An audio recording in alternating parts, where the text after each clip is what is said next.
First thing you need to know is that not all two-stroke dirt bikes are created equal. Whether you're buying your first two-stroke dirt bike or getting back into the game, a lot has changed in the past 20-30 years. So back in the 80s, 90s, two-strokes were always known for having a very pipey, very snappy power band. This makes it hard to control because the power, there's not much low-end power, and then when it does come on, it really throws you back in the seat and it makes it harder to control, especially if you're just a casual off-road or trail rider and you want smooth, tractable power. Well, nowadays, depending on what type of two-stroke you get, they can have very smooth and controllable power. For example, something like the Beta 300 Cross Trainer is a very smooth and almost beginner-friendly two-stroke dirt bike. It's a little bit smaller, but the 300cc engine, it packs a lot of power, but it has a very smooth linear power curve, making it easier to control, but it still has plenty of power for doing extreme enduro type riding. So you just got to compare, do you want a motocross bike with a snappy power band, or do you want a 200, 250, or 300cc enduro bike that can also be tuned with the power valve and the jetting and the pipe and mods to make it a smoother, more easier to handle two-stroke.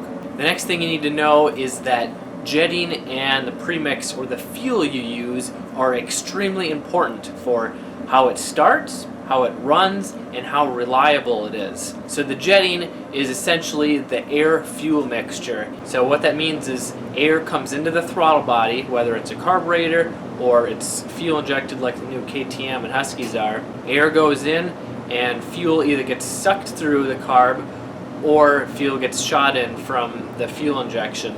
And it has to have a proper ratio of air and fuel for it to burn efficiently. So if there's too much fuel and not enough air, then this makes it really hard to start, especially when the engine is hot. It also is more likely to foul spark plugs. But if there's not enough fuel and there's too much air, this will make it harder to start when the engine is colder, or especially in colder temperatures. And it also will run leaner. This makes it run hotter and definitely less reliable. And then using the proper premix, the right two-stroke oil for your bike. And then the third thing that you need to know about owning a two-stroke is when to rebuild the engine. Now, a lot of people think that two-strokes, they're really unreliable, the engines don't last long, you got to rebuild them every 5, 10, or 20 hours. Well, that's not necessarily the case. If you're an expert or pro rider on an 85 or a 125 and you're holding it wide open on the motocross track all the time, yeah, you're going to have to replace the rings or the piston or both a lot more often, 5, 10, 20 hours. But if you're just a casual rider and you're keeping it at lower, moderate RPMs and properly maintaining the engine, you can get 50, 100, 200 hours or more on the top end before needing a rebuild, as long as you maintain it. You use good fresh gas, the proper jetting and mix, and keep the air filter clean. But how do you know when it needs to be rebuilt?